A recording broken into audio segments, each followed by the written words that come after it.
Gavin Bartram, we recently published a story about service charges over on the other side of town on Common Side Road.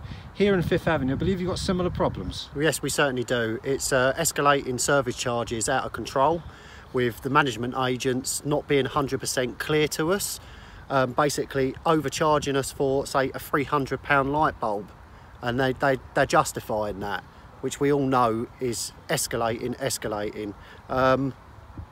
It's the same as the fountain just in front of me. £10,000 a year to run.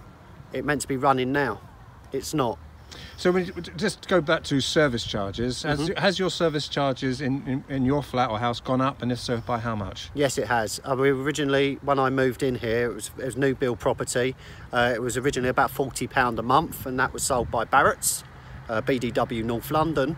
And now it's escalating to anything from £100 to £150 a month, depending on what the service charges are throwing out. So which company is imposing that? At the moment, we were originally with First Port Limited, but they've actually been kicked off the blocks now, and we've now got a new one in, which is called Warwick Estates, which are based in Harlow. So we're trying to keep it nice and local, which was easier for us. But on the actual site, there's First Port as well. So we've actually got two management agents that we have to pay two service charges to. So you've got the site charge, and you've also got the block charge if you live in flats. And has that been explained to you why you're paying two lots? Well, no, it never has done. Never has done. When we originally bought these places, we just got told it'd be £40 a month, and that was it.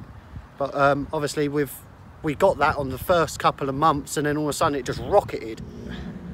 This seems very confusing, whereas, you know, it didn't seem to be fair. Up in Common Side Road, there was a service charge which was X amount, and has now gone up to X amount. Here you seem to be attacked on all sorts of fronts. Yes, we are, and that's the big problem. When we originally bought here, it was done by the original Help to Buy scheme. Well, I've lived in Harlow all my life, so I wanted to stay in Harlow. My wife lives in Harlow. You know, we wanted to be Harlow born and bred, which we are.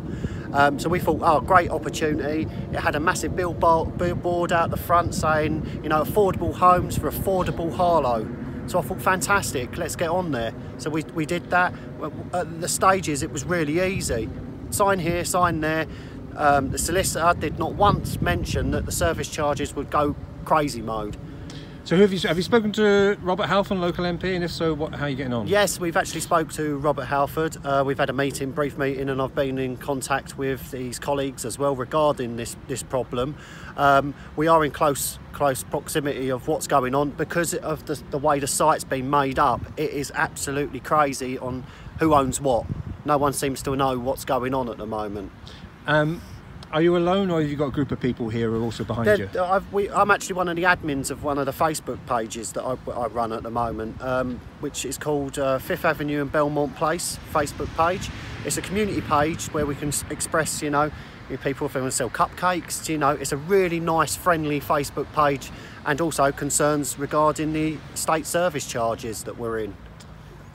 You want this resolved, I imagine. Yes, we do. Yeah, I've been working on it a long time. In your water, do you feel this is going to get resolved, or do you see a stay in time when you just have to move out and put it down to experience? That's another thing as well regarding moving out. There's a lot of hidden fees that I was never aware of at the time. You've got to pay for a service pack when you obviously move out, but now, because we've been split into two, we've now got to pay two service packs, which is round about £600 to £700 when it should be a couple of £100. So you must be disappointed, but you're not giving up, are you, Gavin? I'm not going to give up. I'm not going to let these people win.